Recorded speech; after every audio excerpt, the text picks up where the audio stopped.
Welcome back to Cosmic Radio Podcast, the frequency for forbidden knowledge and cosmic curiosity. I'm Asher Knight, your guide through the strange, the ancient, and the possibly interdimensional. Tonight we venture into the mists of prehistory, where a predator once ruled the American wilderness with savage power, and where mystery still clings to its bones. This is the tale of the dire wolf. From its rise during the Ice Age to the shadowy whispers that some say it never really went extinct. Grab your gear, traveler. We're stepping into a story 250,000 years in the making. Our story begins around 250,000 years ago, during the late Pleistocene epoch. Across North America, massive glaciers covered the land. Megafauna roamed, giant sloths, mammoths, saber-toothed cats, and among them a beast emerged that would become legend, Canis dirus, the dire wolf. Larger and more muscular than today's gray wolves, dire wolves were apex predators.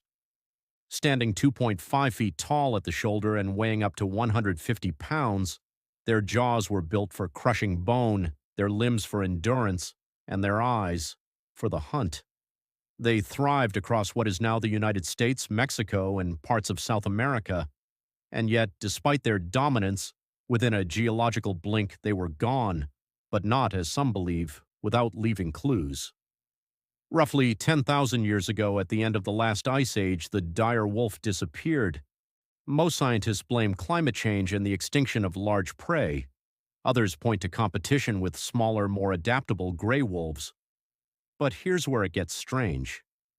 In 2021, researchers conducted a groundbreaking DNA study. They sequenced the dire wolf genome and discovered something unexpected. The dire wolf wasn't closely related to modern wolves at all. In fact, it was a genetic outlier, so different they couldn't have interbred. That's not just strange, it's unprecedented in the canine world. Some geneticists say dire wolves split from the lineage of modern wolves over 5 million years ago. That's a colossal time span of separate evolution, which begs the question, where did they come from, and why did they evolve so differently? Was the dire wolf an evolutionary fluke, or part of a lost branch of Earth's biosphere that we've only begun to uncover, the La Brea incident? Most of what we know about dire wolves comes from one place, the La Brea tar pits in Los Angeles. Thousands of perfectly preserved skeletons have been pulled from the sticky asphalt ooze, but some claim the La Brea pit finds are too perfect. That they include anomalies, oversized skulls, bone density inconsistent with known predators, and even artifacts near the remains that suggest ritual significance. Local legends say the dire wolf was not just feared, but revered. Some Native American stories refer to spirit wolves, guardians of the boundary between worlds. The Navajo call them skinwalkers, creatures of dual nature, part beast, part something else. Could the dire wolf have been one of these threshold beings? Not just an animal, but a protector or a prisoner. Chapter 4. Modern Sightings and Military Secrets. Fast forward to 2004. A rancher in Montana reports a massive canine creature stalking his cattle. He shoots it, point blank. The animal doesn't flinch. When it finally drops, wildlife officials collect the body, and then nothing. The carcass disappears. No official records, no lab results, just silence. In 2011, hikers in Oregon capture blurry footage of what appears to be a huge reddish wolf with unnaturally long legs and glowing eyes. Biologists say it's misidentification. Cryptozoologists say dire wolves never really left. Some even believe they were reintroduced, not by nature, but by black-budget military projects.